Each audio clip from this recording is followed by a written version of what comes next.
Welcome to Ask a Property Manager, episode number 121. Have you ever been curious as to how foreign investors hide their funds here in the United States? Or have you ever wondered what an asset protection strategy really looks like when it's implemented properly? Do you have an asset protection strategy? Do you need one? Where do you even start on something like that? We're going to be going over all of that in this week's episode. Stay tuned.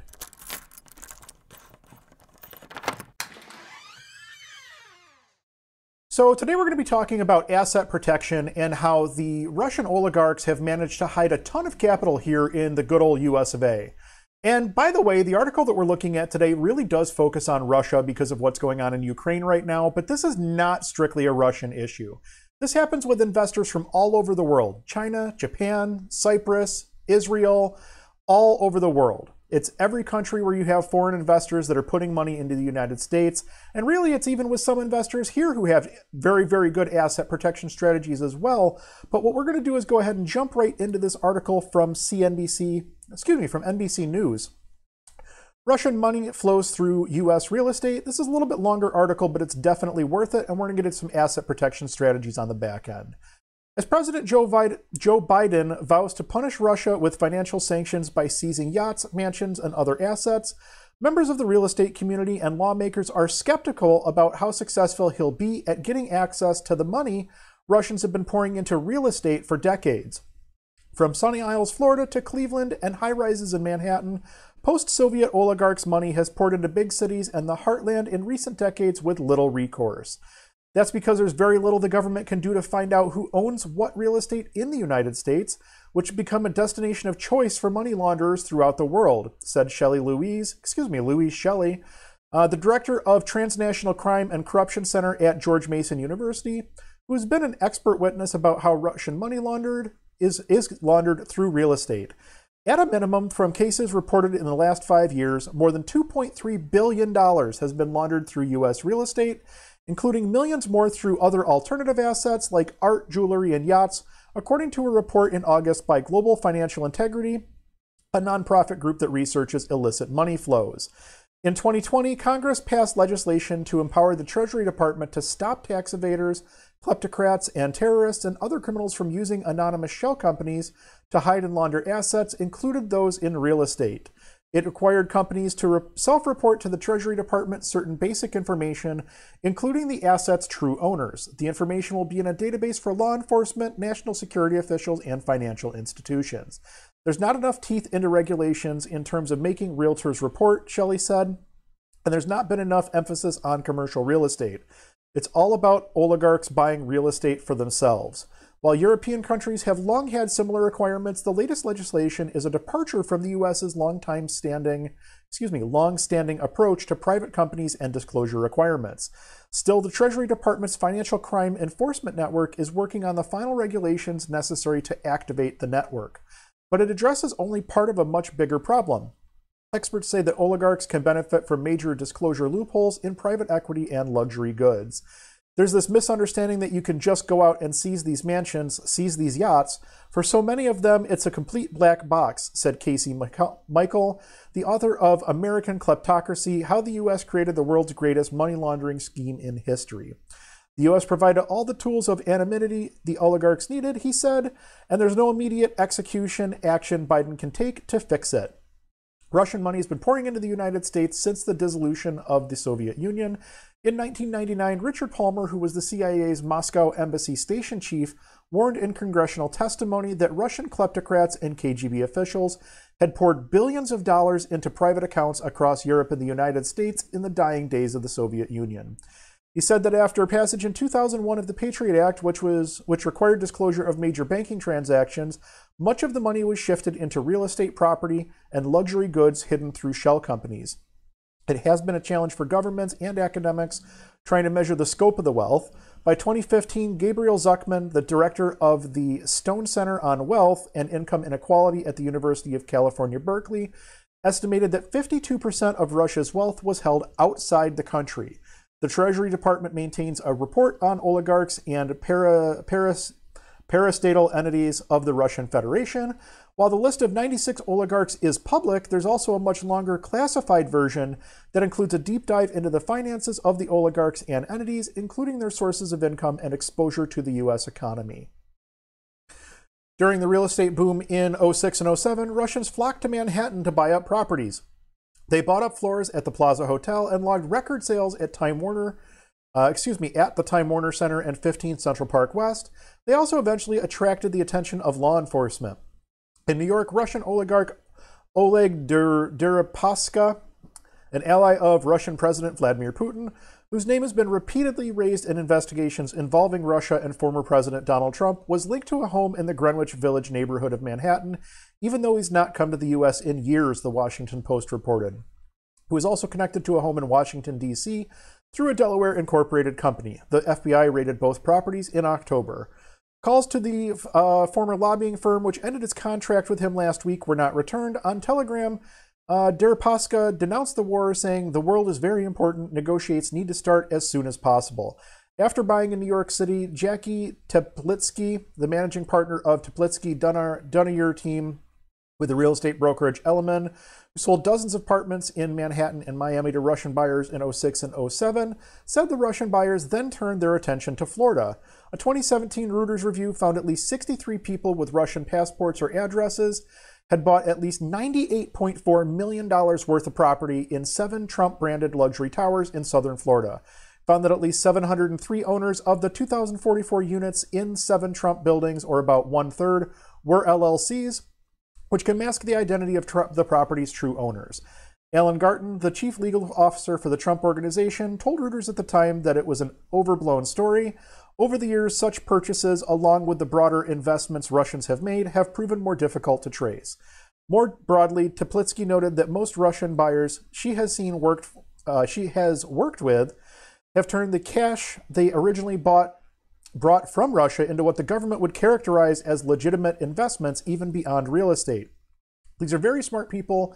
We have an army of accountants and advisors all over the world, she said. Many of them have businesses in the United States, but now they are legitimate American companies. So it sounds like what's happening is they're bringing Russian money into the country, buying real estate. Then once it's in that real estate, that's effectively washing the money, and they can use it for whatever they want. America's heartland is most likely awash in illicit Russian money, said Mikhail, who's documented one Ukrainian oligarch's outsized financial grip on Cleveland. While the oligarch Ihor Kolomoisky, I apologize, Russian names and I do not get along, was an early promoter of Ukraine's current president, he eventually became a figure in pushing Russia's propaganda during the Trump administration. The State Department publicly designated him and his immediate family as being involved in corruption last year. He became the biggest landlord in downtown Cleveland, according to an investigation by the Pittsburgh Post-Gazette. He'd go to steel plants and factories in small-town Illinois, Kentucky, West Virginia, plant the money, and then just allow the plants to rot, devastating the communities, said Mikhail, whose book focused on Kolomoisky. His former publicist declined to refer NBC News to his current publicist and added that he would be unable to provide contact information because Kolomoisky would be too busy to respond. It remains difficult to track any such information reliably because of how these wealthy Russian business executives partner with other investors and use shell companies to purchase real estate. Jim Costello, the chief economist at MCSI Real Estate, could cite 6 Russian headquartered organizations and people with exposure of $1.2 billion in the United States commercial real estate market, a small fraction of the $808 billion in real estate that was sold in the past year. With Russia's invasion of Crimea and the sanctions of the Obama administration passed, the Russian buyers of residential real estate largely disappeared. Victoria Steiner, a Ukrainian-born real estate associate with Compass, who previously sold 30 to 40 Manhattan apartments to Russian buyers for between $3 million and $20 million apiece, noted that the market dried up quickly. She said that her clients found it was too difficult to get visas to visit the United States and that the high purchase price of Manhattan apartments triggered too many red flags in the banking system when her clients tried to transfer funds. It was like water that got shut off quickly and it hasn't come back, she said. They don't want to upset Putin. They don't want to red flag themselves. She said that while some of her clients have sold their apartments, other clients have kept them for their children. Some of them have rented them out or have them being rented out right now or have their children in them or they stand empty, she said. The whole goal is to have their children educated in the United States. As the Biden administration presses forward with sanctions, more Russian oligarchs and some of their former loved ones have started to condemn Putin's actions in Russia. Dasha Yukova, the ex-wife of Russian oligarch Roman Abramovich, the owner of the Chelsea Soccer Club, emphasized that her ex-husband was no longer affiliated with the 3 townhomes the couple bought on Manhattan's Upper East Side. Property records confirm that the properties were sold in 2018 for about $90 million. Roman and I separated in 2016, and assets which were transferred are in accordance with the judgment of the divorce, she said. Since then, I have moved on with my life and am happily remarried. She added through an Instagram post on the Garage Museum of Contemporary Art account that as someone who was born in Russia, I unequivocally condemn these acts of war and I stand in solidarity with the Ukrainian people as well as with the millions of Russians who feel the same way. Vladislav Doronian, the CEO of Aman Resorts, which is opening a hotel with members-only spaces at the Crown Building in Midtown Manhattan this spring, also distanced himself from what's going on in Russia. On Saturday, protesters gathered in front of the project demanding to know his position on the Ukraine, according to The Real Deal. Charlotte Rutherford, a spokeswoman for Doronin, stressed that Doronin is not Russian and that he condemns Russia's actions. She also stressed that none of the buyers in Aman's New York City project are Russian citizens. We're going to just kind of skip through here. And actually, that's the last paragraph of the article. So we're going to go ahead and jump back here. Obviously, that article was a little bit longer, but it does do a good job of really highlighting what is happening with Russian oligarchs essentially coming into the United States, bringing a large amount of money in. It doesn't even need to be an oligarch, really, all things considered, just someone of wealth from an outside country, how they can come into the country and buy property and kind of set the market in some instances, depending on what they're buying and where they're buying. Asset protection, when applied correctly, can really go a long way in making someone disappear behind miles of paperwork and red tape. Obviously, we're talking about some pretty extreme cases here, but asset protection is available to anyone, assuming you want to jump through the hoops to get there. There are literally companies out there that will help you build out an asset protection strategy if that's something that you're interested in. And they all utilize a variety of different tactics, depending on what your end goals are, including things like insurance policies, operating companies, holding companies, management companies, asset protection trusts, offshore companies and accounts, privacy trusts, estates. The list goes on. There's a ton of things that you can do when it comes to asset protection. You don't have to understand all of that, obviously, but what's important is to understand the main concept, which is that every layer that you add to an asset management protection setup like that basically obscures things a little bit more, and it further removes the true ownership from the actual asset. There are a lot of really valid reasons that you would want to use asset protection, such as liability shielding. Obviously, you don't want to get sued if something happens. And as such, there's a lot of not so valid reasons as well, such as money laundering and fraud, which is probably more of what we're dealing with here. Really, it's up to the investor to decide how they want to play it. If an investor is not going to be legitimate, they're not going to be legitimate no matter what country they're operating in. Really, asset protection can be as simple or as complex as it needs to be depending on the circumstances of the investor.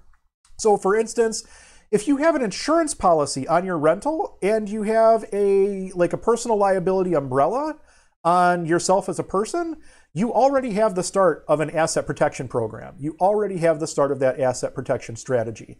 Maybe an LLC might be your next step, maybe a trust after that. There's a lot of different ways that you can go, and you should certainly talk to a company that specializes in this kind of thing if that's something that you are interested in.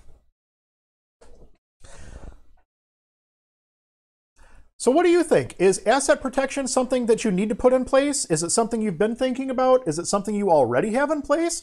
Maybe it's time to start thinking about it if you haven't already. Let us know in the comments where you're at on all this. We'll talk to you soon.